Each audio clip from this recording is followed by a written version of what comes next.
Dear class 10th student, उम्मीद है आप खैरियत से होंगे। क्लास 10th की जो मैथ की न्यू बुक है आपकी फेडरल बोर्ड की इस साल के लिए, उसकी एक्सरसाइज 7.5 हम सॉल्व कर रहे हैं। और पहले जो 7 क्वेश्चन है उसकी वीडियो आप मेरे चैनल के ऊपर देख चुके हैं, वो अपलोड हो चुकी हैं।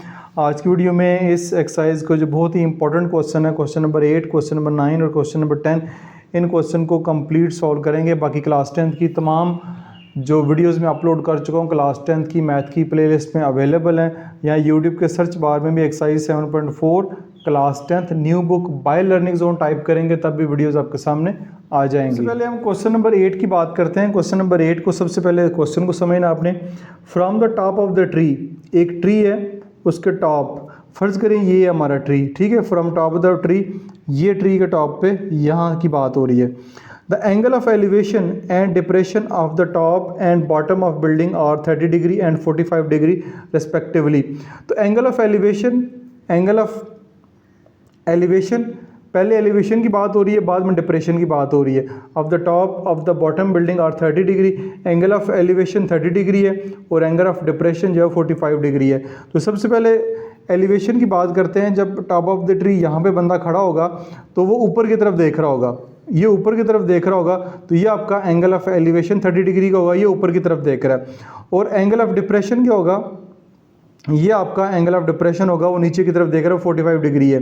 If height of a tree is 12 metre, अगर ट्री की जो हाइट है, ये ट्री की हाइट है, वो 12 मीटर हो, ठीक है, ट्री की हाइट जो है वो 12 मीटर हो। Find the height of building and distance between the tree and the building. आपने find the height of the building, building की हाइट फाइंड करनी है। ऊपर की तरफ भी देख रहा है और नीचे की तरफ भी देख रहा है, तो ये आपने फाइंड करना है बेसिकली। ये है हाइट ऑफ द बिल्डिंग, ये मैं यहाँ पे लिख देता हूँ, height of building.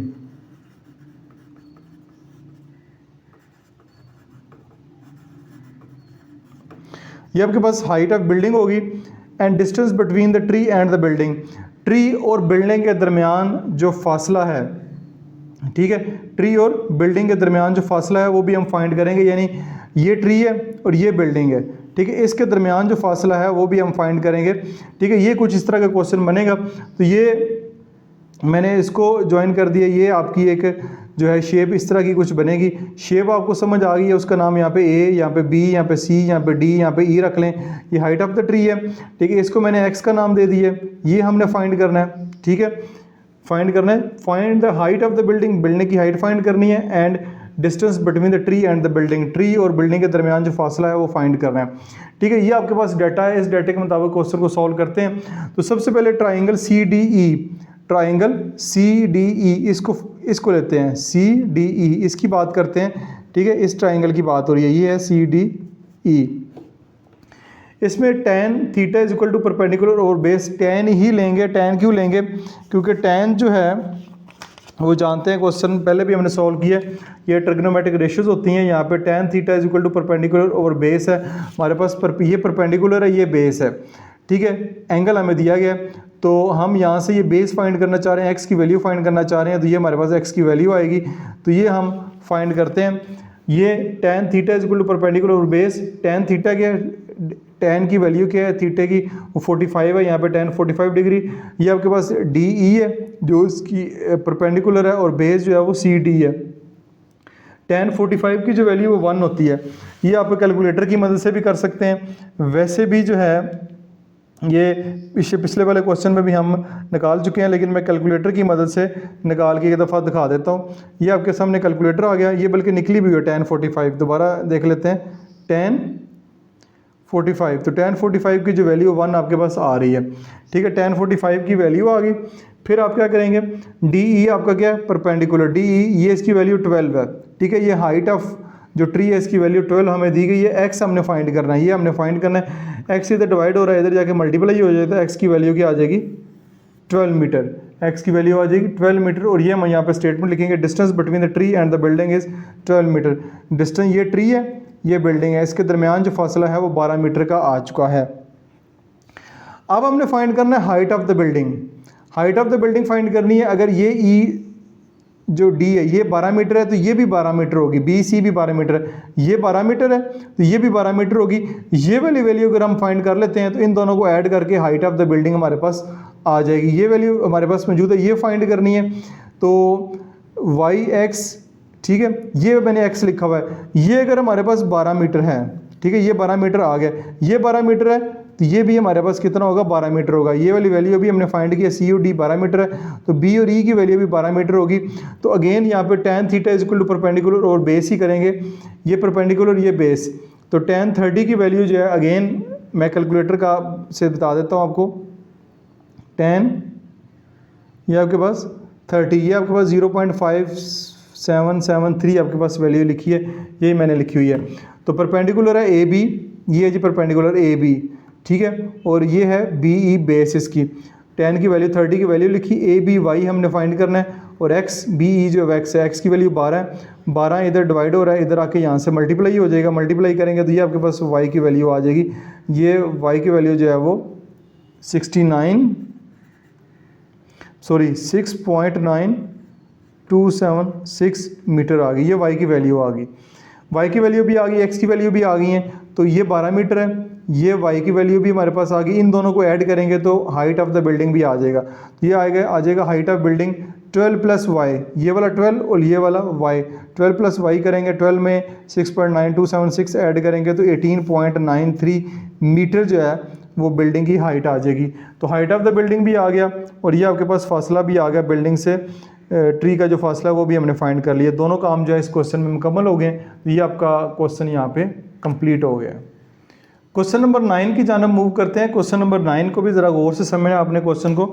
From a point A on a ground, ground के ऊपर एक ए पॉइंट है, ये ए पॉइंट है, at a distance of 200 metre, यानी डिस्टेंस ऑफ 200 मीटर है।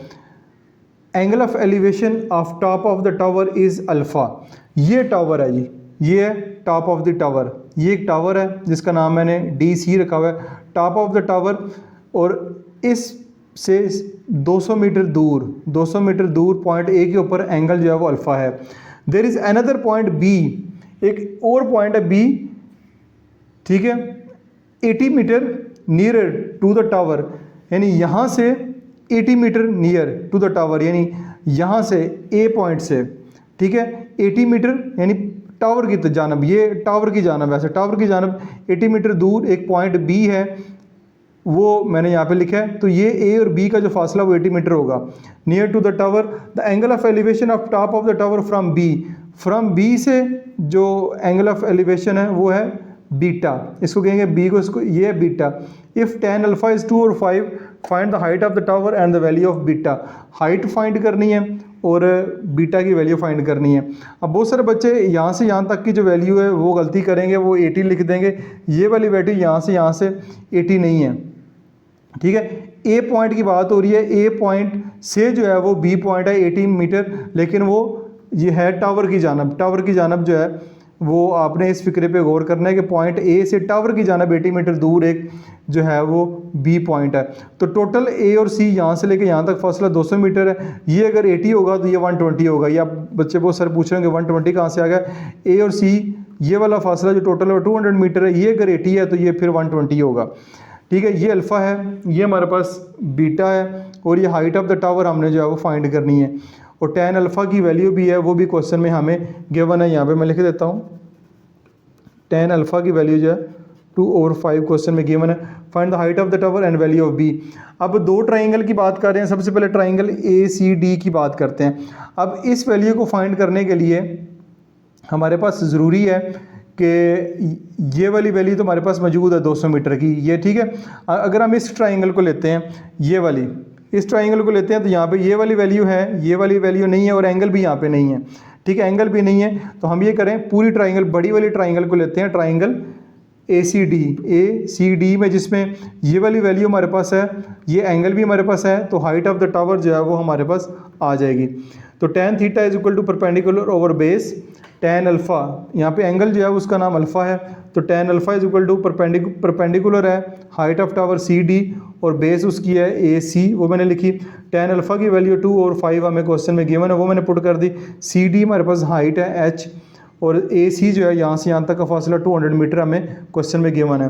तो 200 इधर डिवाइड हो रहा है, इधर आके मल्टीप्लाई होगा, तो ये आपके पास 5 1 5 5 4 ज़ा 20, 0 40 को 2 से मल्टीप्लाई करेंगे तो हाइट आपके पास 80 मीटर आ जाएगी। ये वाली जो हाइट है वो आपके पास 80 मीटर जो है वो आ चुकी है। तो height of the tower is 80 metre. ये तो पहली बात तो मुकम्मल होगी, टावर की हाइट हमने फाइंड कर ली। अब दूसरा काम ये है, find the height of the tower and value of beta, इसकी वैल्यू जो है वो फाइंड करनी है। तो ये हम ट्राइंगल यूज़ करेंगे BCD, ये वाली ट्राइंगल यूज़ करेंगे। tan theta is equal to perpendicular over base. अब एंगल यहाँ पे बीटा है, tan beta CD divided by BC, tan beta CD ये है जी CD हाइट, ठीक है H, और BC हमारे पास क्या है, BC हमारे पास है 120, BC हमारे पास क्या है 120। ये मैंने बता दिया कैसे आया। ये टोटल अगर 200 है, 200 में से ये अगर 80 है तो फिर ये 120 ही होगा। तो H भी हमारे पास आ गया, H की वैल्यू हाइट हमने पुट कर दी 80।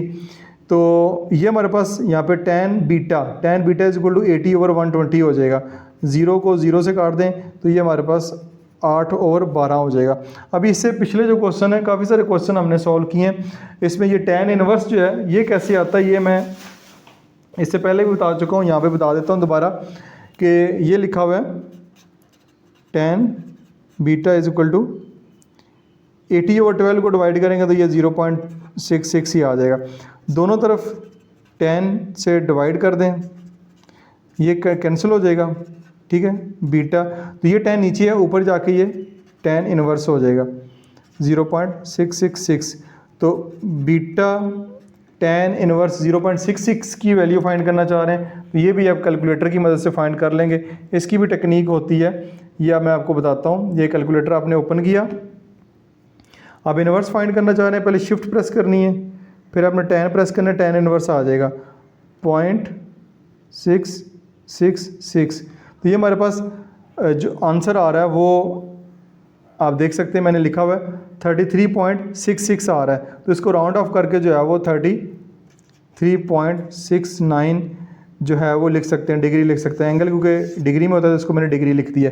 33.66 भी अगर लिख देंगे तब भी कोई मसला नहीं है, ठीक है, तब भी इसका कोई कैलकुलेशन में मसला नहीं आएगा, क्योंकि ये 0.66 है। तो इसको अगर 7 कर देंगे यहाँ पे, ठीक है, यहाँ पे ये 7 करेंगे तो ये हमारे पास 33.70 आ जाएगा, यानी वो 6970 बन जाता है राउंड ऑफ करके। तो ये आपका जो आंसर है वो इसका आ जाएगा।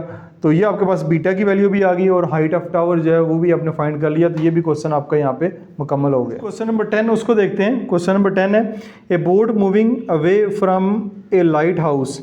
एक लाइट हाउस है, ये हमारे पास CD एक लाइट हाउस है, मूव कर रही है अवे मूव कर रही है हाउस 206.6 मीटर, ठीक है, टेक्स 120 सेकंड, उसको 120 सेकंड लग रहे हैं, ठीक है, 120 सेकंड लगे हैं उस घर से दूर जाने के लिए जिसका फासला 206.6 मीटर है।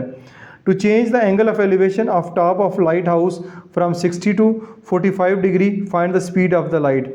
ठीक है जी, a boat moving away from a lighthouse, एक लाइट हाउस है, ये वाला आप लाइट हाउस समझ सकते हैं, इससे अवे जो है वो मूव कर रही है।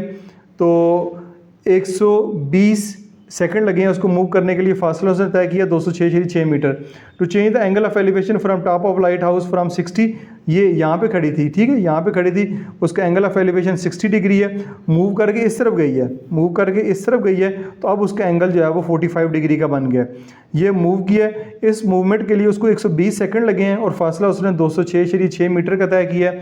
अब बताना क्या आपने, बताने को find the speed of the boat, boat की जो स्पीड है वो आपने फाइंड करनी है। ठीक है, यहाँ पे आप स्पीड की बात कर रहे हैं कि स्पीड अपने फाइंड करनी है। ये मैंने नाम दे दिए हैं, इसका ABCD, ये X, ये यहाँ से लेके यहाँ तक का जो फासला है वो हमारे पास X है, और यहाँ से यहाँ तक का जो फासला Y है, और ये हमारे पास जो लाइट हाउस है उसकी जो हाइट है वो 206.6 मीटर दी गई है, ये यहाँ पे दी गई है, ए लाइट हाउस, ठीक है, 2.6 हाई, यानी उसकी हाइट जो है वो 206.6 मीटर है। ये मैंने क्वेश्चन पढ़ने में शायद गलती की हो, लेकिन ये मैं बता दूं, ये लाइट हाउस जो उसकी जो हाइट है वो 206.6 मीटर है। ठीक है, अब आपको क्वेश्चन समझ आ गई। यहाँ पे हमने स्पीड फाइंड करनी है। स्पीड के लिए फार्मूला था V=S/T। तो height of the house 206.6 metre, time 120 second है, speed of the boat V हमने फाइंड करनी है। सबसे पहले ट्राइंगल BCD की बात करते हैं, BCD इस ट्राइंगल की बात करते हैं। अब ये वाला जो फासला जो है फाइंड, जो हमने X फाइंड करना है, उसके लिए हमारे पास जो है वो Y होगा, हमारे पास y आएगा तो हम जो है उसकी स्पीड जो है वो फाइंड कर पाएंगे। तो ये हमारे पास है y है, ये वाली वैल्यू है, ये वाला जो एंगल हमारे पास मौजूद है और ये जो हाइट है 206.6 मीटर मौजूद है। अगेन हम tan थीटा फाइंड करेंगे, लगाएंगे परपेंडिकुलर ओवर बेस, tan जो थीटा है वो थीटा की जगह 60 आ जाएगा क्योंकि एंगल यहाँ पे 60 है, परपेंडिकुलर हो जाएगा CD और बेस हो जाएगा BC। तो ये हमारे पास tan 60 की वैल्यू 1.732, CDH हमारे पास है H है और BC हमारे पास ये वाला जो है वो Y है। H की वैल्यू 206.6, Y की वैल्यू हमने फाइंड करनी है 1.732। ये उधर जाके इससे मल्टीप्लाई होगी, ये इधर आके डिवाइड हो जाएगा 206.6, जब डिवाइड करेंगे तो आपके पास 119.28 मीटर आ जाएगा। ये वाला जो फासला है ये आपके पास 119.28 मीटर आ गया, ये आ गया। अब ये वाला फासला निकालना, ये वाला जब फासला निकाल लेंगे तब फिर हम जो है वो स्पीड जो है वो इसकी निकाल पाएंगे। अब ट्राइंगल ACD इसकी बात हो रही है। tan theta is equal to perpendicular over base, perpendicular again CD है 206, ठीक है, इशारिया 6 है, और tan 45, अब क्योंकि एंगल 45 है तो 45 जो एंगल है उसकी वैल्यू जो है वो 1 होती है, tan 45 की 1। तो AC ये वाला जो है AC, ये x है ये y है, इन दोनों को जमा करके मैंने लिखा हुआ है x प्लस वाई। अब 206.6 ये 206.6 लिखा हुआ है। x की वैल्यू हमने फाइंड करनी है, y की वैल्यू हम जो है वो अभी फाइंड कर चुके हैं 119.28, वो मैंने इसमें ऐड की। ये इधर डिवाइड हो रहा है, इधर जाके 1 के साथ मल्टीप्लाई होगा, तो ये 1 के साथ जब मल्टीप्लाई करेंगे तो x plus 119.28 is equal to 206.6 ही आएगा। अब AC, ये जो पूरा AC फाइंड करना चाह रहे हैं, AB और BC यानी x और y को ऐड करेंगे, x और y को वैल्यू जब आएंगे उनको ऐड करेंगे तो हमारे पास पूरा AC जो है वो आ जाएगा। ये यहाँ पे मैंने लिखा है x इधर ही रहेगा, 119.28 उधर चला जाएगा तो ये इसके साथ माइनस हो जाएगा तो 87.32 आएगा। ये वाली जो वैल्यू 87.32 आ गई है। Distance from point B to A, B से A का जो फासला है वो 87.32 मीटर है। अब ये भी हमने फाइंड कर लिया, यानी कि ये हमारे पास डिस्टेंस आएगा तो हम स्पीड फाइंड करेंगे। इस डिस्टेंस को फाइंड करने के लिए हमें ये भी डिस्टेंस जो है वो फाइंड करना पड़ा है, ठीक है। असल में ये डिस्टेंस फाइंड करना है 87.3, ये डिस्टेंस आ गया। टाइम उन्होंने क्वेश्चन में हमें दिया हुआ है, टाइम कितना है 120 सेकंड का, तो टाइम भी हमारे पास है, डिस्टेंस भी हमारे पास है, तो ये वाला फार्मूला लगा के हम उसकी स्पीड जो है वो फाइंड कर लेंगे। ये हमारे पास स्पीड का जो फार्मूला है, क्योंकि हमने find the speed of the boat find करनी है, स्पीड का formula distance from B to A divide by time. तो स्पीड जो है, डिस्टेंस जो है वो 87.32 है, टाइम 120 सेकंड है, इसको जब डिवाइड करेंगे 0.73 आएगा। तो स्पीड जो है मीटर पर सेकंड में होती है, मीटर पर सेकंड में होती है। तो ये आपका स्पीड आपने फाइंड कर लिया है। ये क्वेश्चन भी आपका यहाँ पे मुकम्मल हो गया और इसके साथ ही आपकी एक्सरसाइज भी यहाँ पे मुकम्मल हो गई है। उम्मीद है कि आपको सारे के सारे क्वेश्चन समझ आ गए होंगे, लेकिन फिर भी किसी किस्म का क्वेश्चन हो तो कमेंट सेक्शन में पूछ सकते हैं। अपना बहुत सारा ख्याल रखिएगा। This Masood Mubashir signing out. इस तरह क्लास 10th की भी वीडियो जो है वो अपलोड मैं कर रहा हूँ। क्लास 10th की भी आप यहाँ पे क्लास 10th लिखेंगे, ये आपने क्लास 10th लिखा, और एक्सरसाइज 1.1 नेशनल बुक फाउंडेशन आपने लिखना है। आपका जो पब्लिशर होगा वो लाजमी लिखना है आपने, कि PTB की बुक सर्च कर रहे हैं, ऑक्सफोर्ड की सर्च कर रहे हैं, नेशनल बुक फाउंडेशन की सर्च कर रहे हैं। देखें नेशनल बुक फाउंडेशन की क्लास 10th की जो वीडियो है वो आपके सामने आ गई है। तो आपका जो पब्लिशर होगा जिसने वो बुक पब्लिश किया है उसका लिखना जरूरी है, बाय लर्निंग जोन लिखना जरूरी है। तो वीडियो जो है वो आपके सामने इस तरह आ जाएंगी, और डायरेक्ट कैसे आप उस क्वेश्चन तक पहुंच सकते हैं वो भी आपके साथ मैंने शेयर कर दिया है। अदरवाइज